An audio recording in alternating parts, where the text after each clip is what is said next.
Assalamualaikum warahmatullahi wabarakatuh. Izin perkenalkan diri, nama saya Emreginal Brilian Esraya dari Program Studi Teknologi Rekayasa Perangkat Lunak, jurusan Teknologi Informasi. Program Studi Teknologi Rekayasa Perangkat Lunak dengan NPM 24783117 dari Politeknik Negeri Lampung.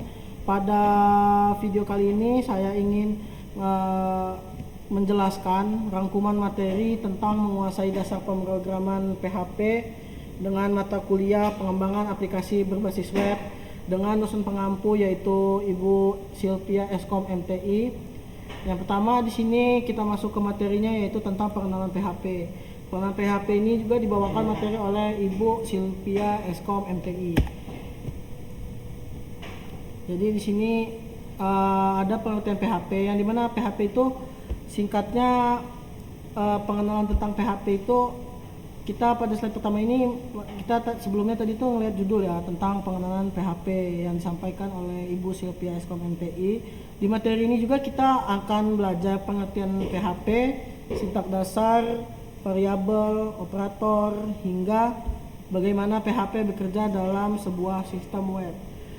Untuk slide keduanya itu di sini kita tentang pengertian PHP. PHP juga itu singkatannya merupakan singkatan dari Hypertext Preps Processor. Awalnya PHP ini memiliki nama personal homepage, tetapi seiring berkembangnya perkembangan dan fungsinya yang semakin luas, namanya berubah menjadi Hypertext Preprocessor. PHP adalah bahasa pemrograman server-side scripting, yaitu bahasa yang dijalankan di sistem server bukan di browser. Nah, terus tuh jadi browser itu bukan memproses kode PHP, melainkan hanya menerima hasil akhirnya yang sudah berupa HTML. PHP ini juga digunakan untuk membangun website dinamis, contohnya form login, sistem CRUD, create, read, update, dan juga delete. Yang ketiga itu ada dashboard admin, website toko online, dan juga website berita, blog, dan banyak lainnya. PHP ini juga bersifatnya open source sehingga dapat digunakan secara gratis oleh siapapun. Untuk slide 3 itu kita di sini ada yang namanya cara kerja PHP dan juga web server. Cara kerja PHP dan web server ini itu pertama itu pengguna ini membuka website melalui browser. Nah, yang kedua itu browser mengirim permintaan atau request kepada web server. Nah, yang ketiga ini server ini menemukan file PHP terkait lalu memproses seluruh kodenya. Yang keempat itu hasil proses PHP yang sudah berbentuk HTML dikirim kembali ke browser.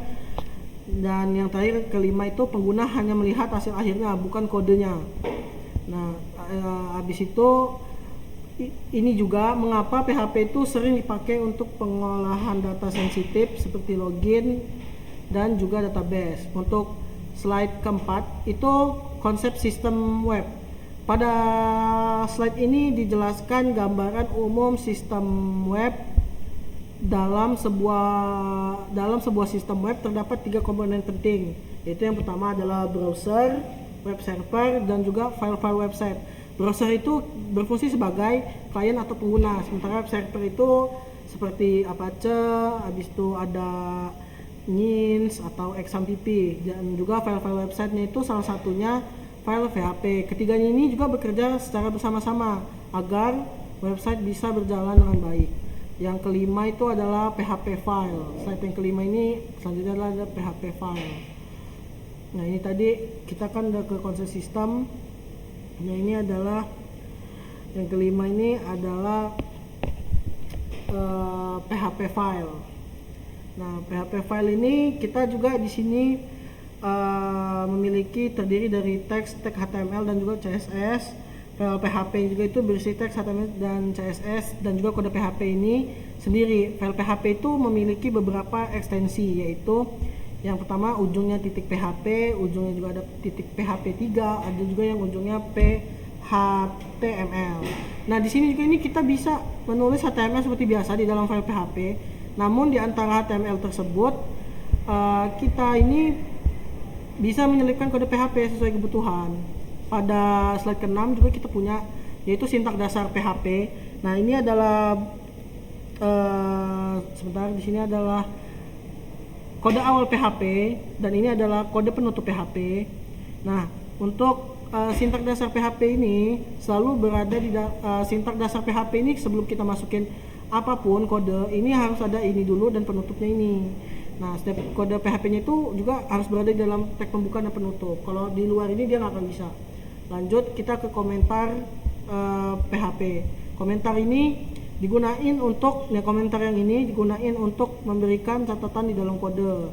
Ada dua jenis komentar. Nah, ini untuk satu baris, yang kedua ini untuk komentar yang panjang, bisa beberapa baris.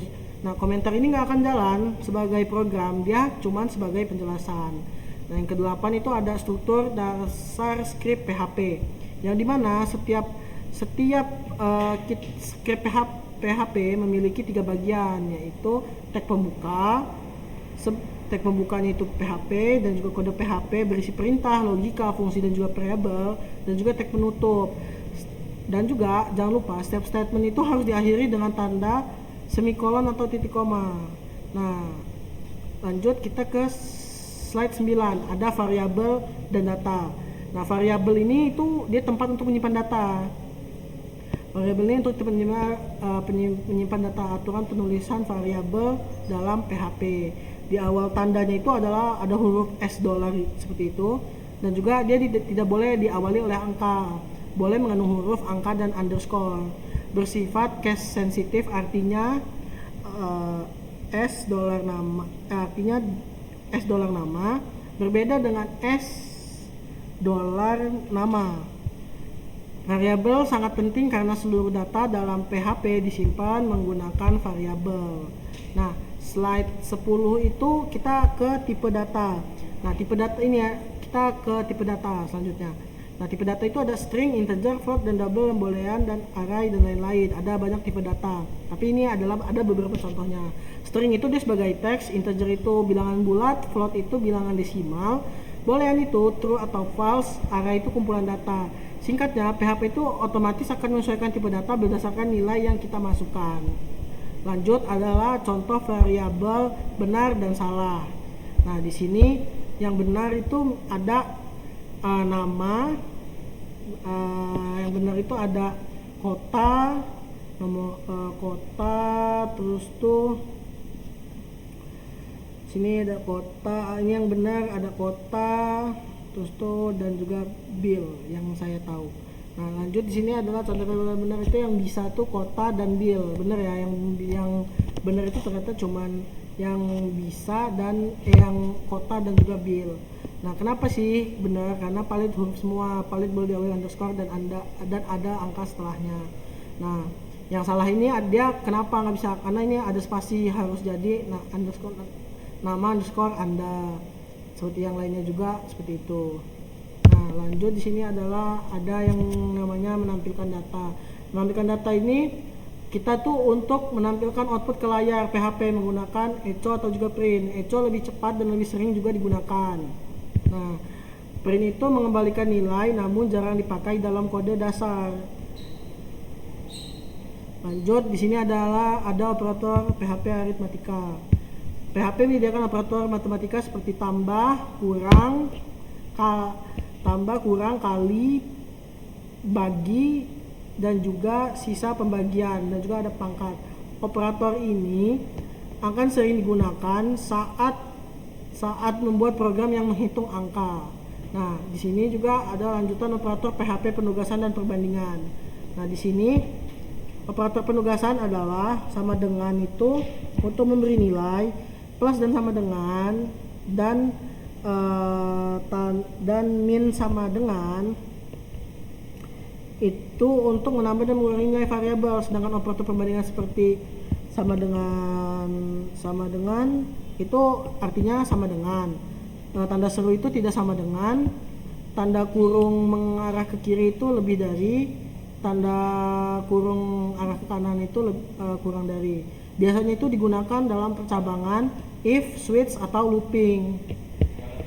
Nah, lanjut di sini ada operator logika. Operator logika ini digunakan untuk menggabungkan dua kondisi atau lebih. Nah, dan ini biasanya artinya itu and, logo dan ini. Untuk seru itu tanda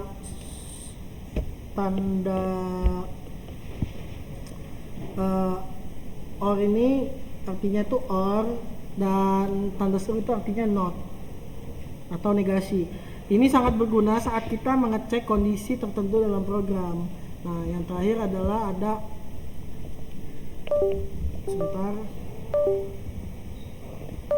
operator PHP string. Di sini operator PHP string ini kita udah ada contohnya di sini. Ini sebentar ada error.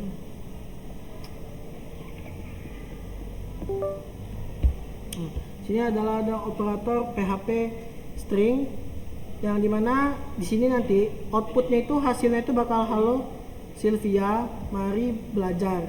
Nah, ini adalah slide terakhir. Nah, yang ke-18 ini adalah video yang saya buat tentang video yang berdurasi 15 menit terkait reso materi 1. Mungkin sekian penjelasan materi pertama tentang dasar-dasar PHP. Semoga video ini membantu teman-teman untuk memahami konsep dasar sebelum masuk ke materi selanjutnya. Terima kasih sudah menonton. Sampai jumpa di materi selanjutnya. Apabila saya ada salah kata, saya mohon maaf. Kepada Tuhan saya mohon ampun. Saya akhiri. Wassalamualaikum warahmatullahi wabarakatuh.